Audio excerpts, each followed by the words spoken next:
ഹംപിയിൽ ചെന്നാൽ ആദ്യം ചെയ്യേണ്ടത് വെച്ച് പിടിച്ച് കയറിക്കോ ബാലികേറ മലയിലേക്ക്.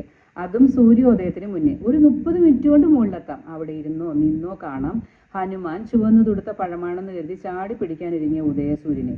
മഞ്ഞ നിറമുള്ള പാറക്കെട്ടുകൾ അടുക്കി അടുക്കി വെച്ചതുപോലുള്ള മാതംഗ പർവ്വതം. രാമായണത്തിലെ ഋഷ്യമുഖ മല.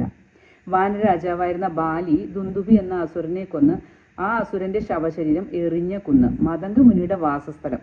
തന്റെ വാസസ്ഥലത്തേക്ക് ശവശരീരം വലിച്ചെറിഞ്ഞ ബാലിയോട് കോപിച്ച മുനിയുടെ ശാപം ബാലിക്ക് കയറാൻ വയ്യാത്ത മലയാക്കി മാറ്റിയ ബാലികേറ മലയെന്ന മാതംഗ പർവ്വതം. ഈ കുന്നിന് മുകളിൽ വീരഭദ്രസ്വാമിയുടെ ഒരു ചെറിയ ക്ഷേത്രം. അവിടെ നിന്നും കുറച്ചുകൂടി മുകളിലേക്ക് കയറിയാൽ മലയുടെ ഏറ്റവും മുകളിലെത്തി. പിന്നെ സൂര്യന്റെ വെളിച്ചം അധികമാവും വരെ അവിടെ ഇരിക്കാം. അവിടെ ഇരുന്ന് നല്ല ചൂട് ചായയോ കാപ്പിയോ ഒക്കെ കുടിച്ച് വിജയനഗര സാമ്രാജ്യത്തിനെ തകർന്നടിഞ്ഞ ഏറ്റവും വലിയ ചന്തകളും തെരുവുകളും പിന്നെ മലകളെ ചുറ്റി ഒഴുകുന്ന തുംഗഭദ്രയും കണ്ട് തലയുയർത്തി നിൽക്കുന്ന വിരൂപാക്ഷ ക്ഷേത്രത്തിലേക്ക് നേരെ പോകാം.